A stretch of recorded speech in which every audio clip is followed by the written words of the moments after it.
Hello guys, in this video we are going to see structured query language, which is chapter 9 of your 12th class computer science book NCERT. So yeah, let's get started. SQL. It is a programming language that's used to manage relational database, that is RDBMS, relational database management system, and perform various operations on the data in them. So RDBMS क्या होता है? RDBMS is also called relational database, जिसके अंदर हम related tables के form में अपना data store करते हैं, मतलब रिलेशन होता है उनके डेटाबेस के अंदर, तो हम उसको बोलते हैं रिलेशनल डेटाबेस। ठीक है, अब SQL is easy to learn as the statement comprise of descriptive English words and are not case sensitive. Okay, I'm going to tell you what is the meaning of case sensitive. ये basically उसके advantages है. We can create and interact with the database using SQL easily. ठीक है, अब relational database क्या होता है, एक बारी हम प्रीकैप ले लेते हैं हमारे पिछले चैप्टर के उससे।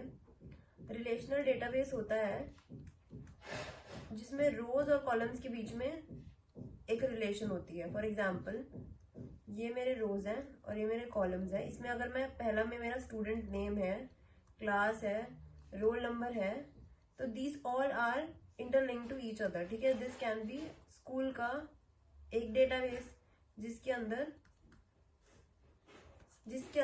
उसका स्टूडेंट का नाम है, क्लास है और रोल नंबर है। ठीक है, तो this is what is called relational. Relational का मतलब ही होता है कि उसमें रिलेशन होती है, they are interlink to each other, तो इसको बोलते हैं हम relational database management system. Before writing the queries in SQL, you need to see और you need to keep these things in mind, okay, before writing any query. तो पहली चीज है SQL is case insensitive. SQL जो है वो case insensitive है। What do you mean by case insensitive? तो पहले हम पढ़ेंगे व्हाट इज केस सेंसिटिव। ठीक है, there are certain programming languages, for example Java, Python, C, which are case which and many more also, Ruby, which are case sensitive. Case sensitive का मतलब होता है अगर मैं एक वेरिएबल बना रही हूँ int tree और एक वेरिएबल में बना रही हूँ int tree, तो ये दोनों वेरिएबल जो है, ये दोनों वेरिएबल डिफरेंट है। ठीक है, इसमें ये लोअर केस में था सारा, बट इसमें ये t जो है ये अपर केस में है और बाकी सब कुछ लोअर केस में है, तो ये वेरिएबल और ये वेरिएबल डिफरेंट है। But in case of SQL which is a query language, structured query language, ये केस इनसेंसिटिव होता है। मतलब फॉर एग्जाम्पल, अगर मैं अपने कॉलम का नाम सैलरी रखूं, ठीक है, अगर मैं अपने कॉलम का नाम सैलरी रखूं और मैं अपर लेटर में SALARY लिख दूं, तो ये दोनों का मतलब सेम होगा। ठीक है, जब तक उसकी अल्फाबेट्स उसके सेम है, जब तक उसका मीनिंग सेम है, तब तक उसका सब कुछ सेम रहेगा। दैट मीन्स उसका लोअर केस या अपर केस से उसकी सेंसिटिविटी नहीं है। तो SQL के अंदर there is no case sensitive thing. Okay, now the second thing is semicolon. It is very necessary. जब भी हम कोई क्वेरी लिखेंगे तो हमें उसको एंड में, SQL स्टेटमेंट के एंड में हमें सेमीकोलन लगाना है। ठीक है, ये लगाना है। फॉर एग्जांपल, अगर मैं एक क्रिएट डेटाबेस बना रही हूँ, जो कि हम आगे देखेंगे, तो उसके एंड स्टेटमेंट में this semicolon is very necessary.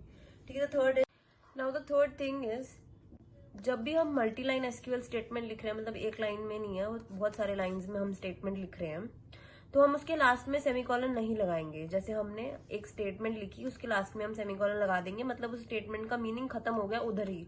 ठीक है, उसके बाद हम नेक्स्ट स्टेटमेंट लिखेंगे। ठीक है, but in case of multi line, बहुत सारी लाइन्स वाला SQL स्टेटमेंट है, उसमें हम क्या करेंगे, हम एक लाइन लिखी, फॉर एग्जाम्पल मैंने क्रिएट डेटाबेस, और अब मैं नेक्स्ट लाइन पे चली गई एंटर दबा के। ठीक है, मैं नेक्स्ट लाइन पे गई प्रेसिंग एंटर, मैंने एंटर प्रेस किया और मैं नेक्स्ट लाइन पे चली गई।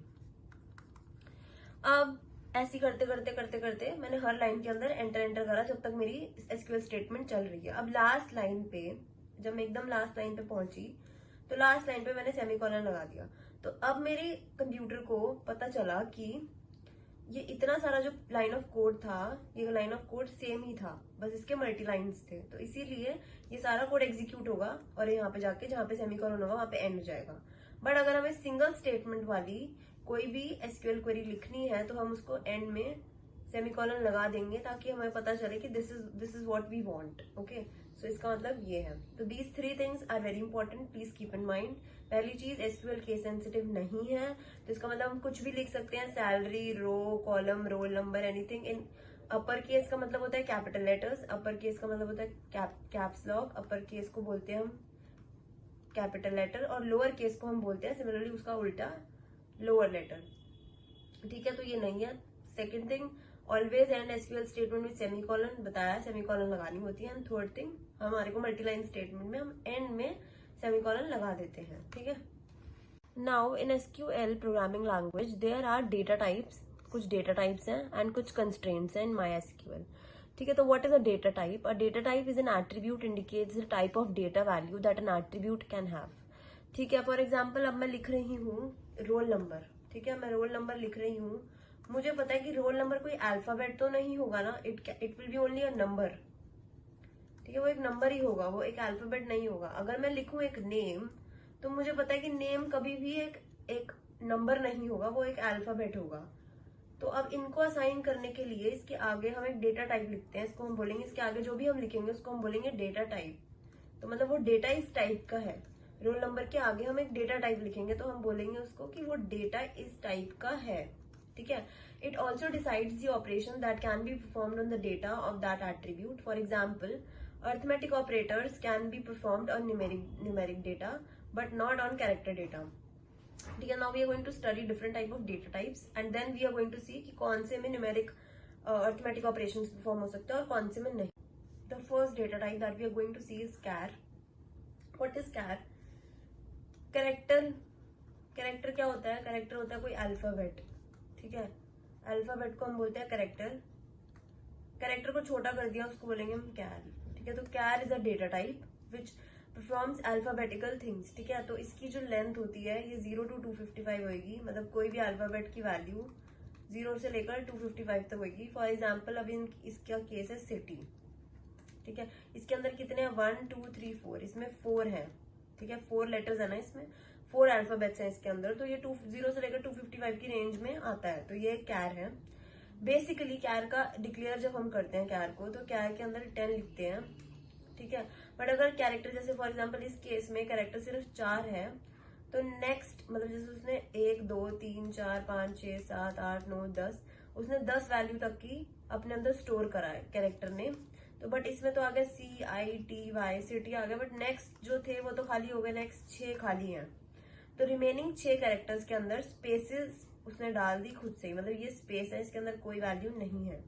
ठीक है, तो ऐसे करके हम असाइन करते हैं। अगर कैरेक्टर वैल्यू ज्यादा है फॉर एग्जांपल, तो हम लिख देंगे उसमें कैरेक्टर 15, बट एट मैक्स जब हम डिक्लेयर करते हैं कोई भी कैरेक्टर को, तो हम उसमें 10 डाल देते हैं। 10 spaces for 10 characters. The next type of data is int. ठीक है, नेक्स्ट टाइप ऑफ डेटा है इंट। इंट का मतलब क्या होता है? इंटीजर। जैसे कैरेक्टर को हमने छोटा करा कैर में, वैसे ही इंटीजर होता है इंट। ठीक है, अब इंट क्या लेता है वैल्यू? कोई भी नंबर, कोई भी न्यूमेरिक वैल्यू इंट ले सकता है। ठीक है, अब मुझे फॉर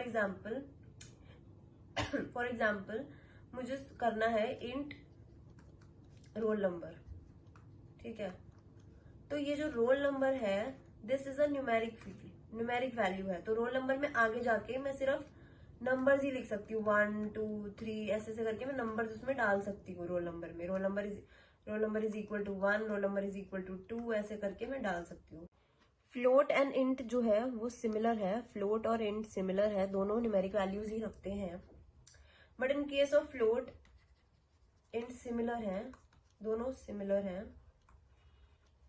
ठीक है, but in case of float के अंदर हम डेसिमल वैल्यूज डाल सकते हैं। ठीक है, डेसिमल वैल्यूज डाल सकते हैं, मतलब मैं किसी भी फॉर एग्जांपल कुछ भी लिख सकती हूँ। मैं लिख सकती हूँ एवरेज ऑफ स्टूडेंट्स, एवरेज निकालनी है मुझे, और एवरेज मैंने निकाली है 5.1465। तो इसकी वैल्यू को भी, क्योंकि इसमें डेसिमल इन्वॉल्व है, मैं लिखूंगी फ्लोट एवरेज। ठीक है, वेराज इन केस ऑफ इंट हमें एक प्रॉपर नंबर लिखना पड़ता है। जैसे इंट के अंदर मैं एवरेज नहीं लिखूंगी, इंट में मार्क्स लिखूंगी, जो कि मैं लिखूंगी 50। तो ऐसे मैं लिखूंगी, this is the main difference between int and float. Okay, the next and the last data type is date क्या होती है? डेट मतलब जो हमारी तारीख होती है उसको हम डेट बोलते हैं। इज यूज फॉर डेट्स के फॉर्मेट में ये होता है, जिसके अंदर पहले आता है ईयर, ठीक है, फिर आता है मंथ और फिर आता है डेट। इस फॉर्मेट में हम लिखते हैं। जो लास्ट ईयर हम लिखते हैं, सपोर्टेड रेंज होती है वो 1000 से लेकर 01012 to 99991231। ठीक है, ये इसकी रेंज के अंदर ही आते हैं। तो इसको हम बोलते हैं डेटा टाइप डेट, जिसके अंदर हम ईयर स्पेसिफाई करते हैं, मंथ स्पेसिफाई करते हैं और डेट स्पेसिफाई करते हैं। तो these are the 4 types of data types that are used in SQL, which is a query language. Now we are going to start how to create a database. हमने पढ़ा कि SQL क्या होता है, क्या यूज है SQL के लिए, and what are the things which we need to know before diving into how to write this programming language. So now the first thing is how to create a database. Create a database using SQL programming language. ठीक है, तो we create a database. हम कुछ नहीं करते, हम अपने SQL खोलेंगे, ठीक है, और हम इसमें लिखेंगे create डेटाबेस और फिर कोई भी डेटाबेस का नाम लिख के हम उसमें सेमीकोलन डाल देंगे। तो ये मेरी सिंगल लाइन स्टेटमेंट है SQL की, और इसके अंदर हम यहाँ पे मैं कोई भी वैल्यू डाल सकती हूँ। फॉर एग्जाम्पल माई क्लास, ठीक है, तो वो एक डेटाबेस बना देगा। मतलब अभी वो टेबल नहीं बनाएगा, अभी वो सिर्फ डेटाबेस बनाएगा, जिस टेबल की वैल्यूज इस डेटाबेस के अंदर स्टोर होगी। तो ये जो फॉर एग्जाम्पल अगर ये मेरा टेबल बना, मतलब फॉर एग्जाम्पल एक डेटाबेस एक टेबल बनाया, तो इस टेबल की जो वैल्यू होगी वो होगी माई क्लास।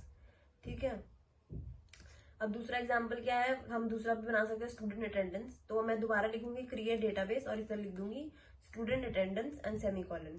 तो in this way I am going to create a database in SQL, nothing but writing only create database, that's it. हमने देखा कि हम एक डेटाबेस कैसे बना सकते हैं, simple by using create database. ठीक है, और कोई भी नाम लिख के उसके बाद सेमीकोलन डाल सकते हैं। बट हमें अगर टेबल बनाना है जिसके अंदर हमें रोज की वैल्यूज और हमें कॉलम्स की वैल्यूज असाइन करनी है, तो उसका फॉर्मूला इज वेरी सिंपल। हम लिखेंगे क्रिएट टेबल, ठीक है, क्रिएट टेबल, क्योंकि हमें रो और कॉलम स्पेसिफाई करने हैं। और उसके बाद हम टेबल का नाम लिखेंगे and then we are going to write the attribute name. ठीक है, तो एट्रीब्यूट 1 का नाम लिखेंगे हम एंड देन उसको स्पेसिफाई करेंगे, देन एट्रीब्यूट 2 का नाम लिखेंगे, उसको स्पेसिफाई करेंगे। ऐसे हम जितने मर्जी एट्रीब्यूट हमें लिखना है उसको स्पेसिफाई करेंगे। लास्ट में we'll close the bracket and we'll close the semicolon.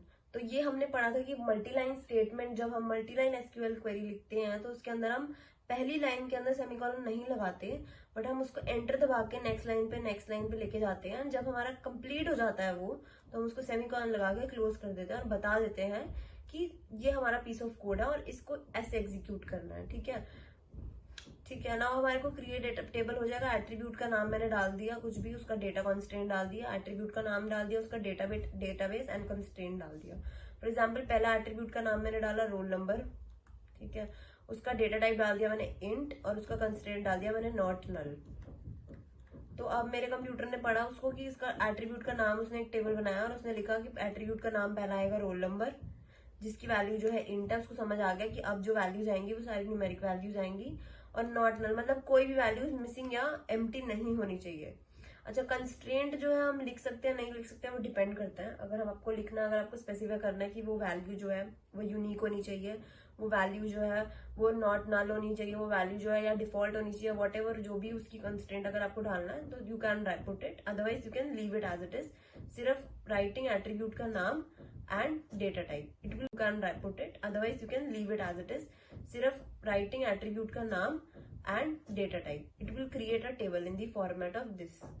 Thank you guys for watching this video. Please like, share, comment and subscribe for more such videos.